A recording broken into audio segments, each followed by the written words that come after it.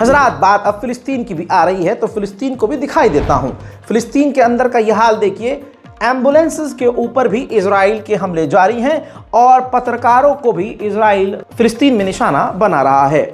UN के अंदर Namibia के राष्ट्रपति ने साफ तौर से कह दिया है, तस्वीर आपके सामने है, साफ तौर से इन्होंने कहा कि नाम्बिया को यकीन है कि इजराइल गाजा के अंदर जेनोसाइड कर रहा है। उधर जर्मनी की राजधानी के मेयर ने साफ तौर से कहा कि जर्मनी पूरी तरह से इजराइल के साथ है।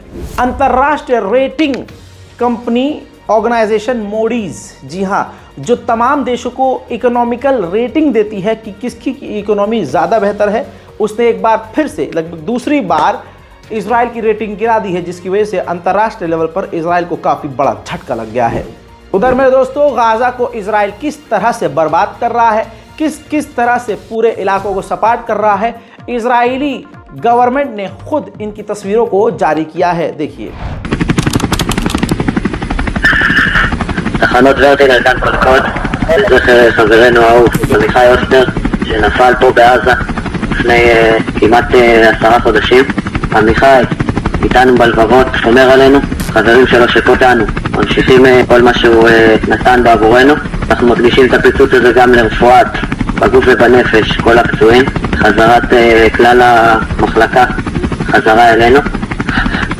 כאן קודקוד ברטינר, פטר שלי בעוד 10, 9, 8, 7, 6, 5, 4, 3, 2, 1.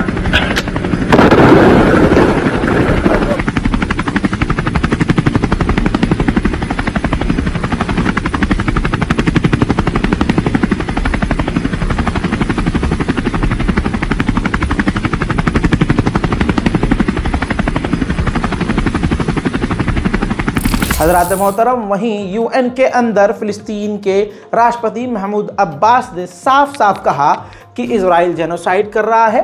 हम फिलिस्तीनी हैं, हम फिलिस्तीन में रहेंगे, हम अपनी ज़मीन नहीं छोड़ेंगे। ऑक्यूपायर्स लोगों को, जो सेटलर्स हैं, उन्हीं को हमारे इलाके को छोड़ना होगा।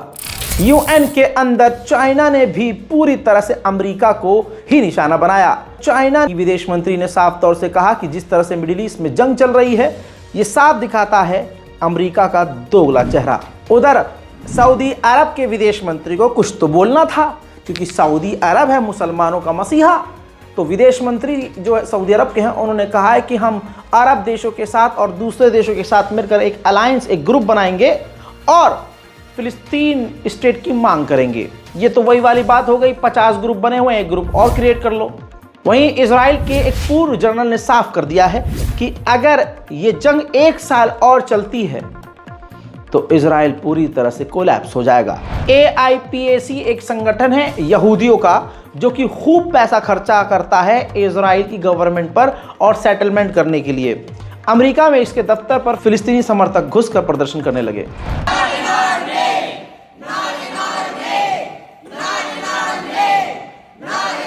AIPAC will have you believe that Jewish safety requires Palestinian suffering. We know this is false. AIPAC will have you believe that Jewish values include killing tens of thousands of children in the name of Jewish safety. We know this is false. AIPAC will have you believe that Jewish Americans want the genocide of Palestinians to continue in our name.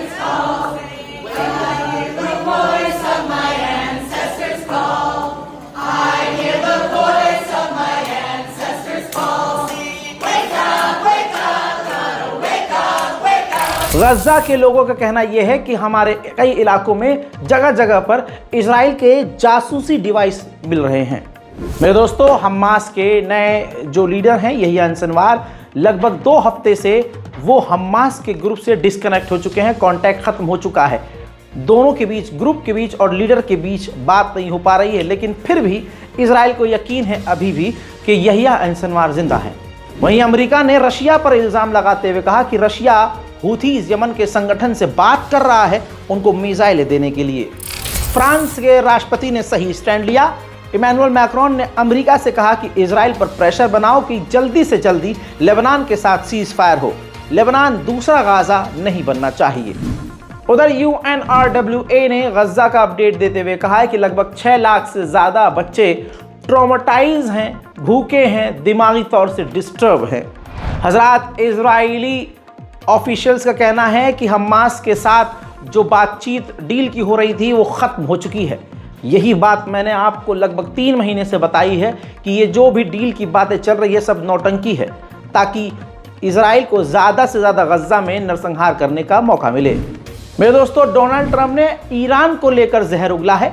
Donald Trump का कहना यह है कि अगर America के election में Iran टांग अड़ाता है तो ईरान को टुकड़े टुकड़े करके मिटा देना चाहिए। वहीं अमेरिका ने ईरान और हिजबुल्लाह पर पाबंदियों को बढ़ा दिया है। इलाके में जो जंग फैल रही है और ईरान के खिलाफ प्रोपेगेंडा चल रहा है, चाइना ने साफ कहा कि हम हर तरह से ईरान के साथ हैं। वहीं ईरान के डिफेंस मिनिस्टर ने मांग की है कि तमाम मुस्लिम देश इजराइल के साथ अपने रिश्ते ख़त्म कर लें। अगर ऐसा करते हैं तो इजराइल खुद ही गजा और फिलिस्तीन पर हमले बंद कर देगा। कहने का सीधा मतलब यह है कि मिडिल ईस्ट पूरी तरह से सुलग रहा है। मेरे दोस्तों, इस रिपोर्ट को शेयर कीजिए। हमारे चैनल रज़ाग्राफी यानी को सब्सक्राइब जरूर कीजिए ताकि आपको तमाम अपडेट्स मिलते रहें। इस बारकोड का इस्तेमाल करके गाजा और फिलिस्तीन की मदद के लिए आप आगे आ सकते हैं, वरना पूरी दुनिया के मुसलमानों के लिए दुआ जरूर कीजिए। मैं हूं रज़ा और आप देख रहे हैं रज़ाग्राफी अनस्क्रिप्टेड। जय हिंद।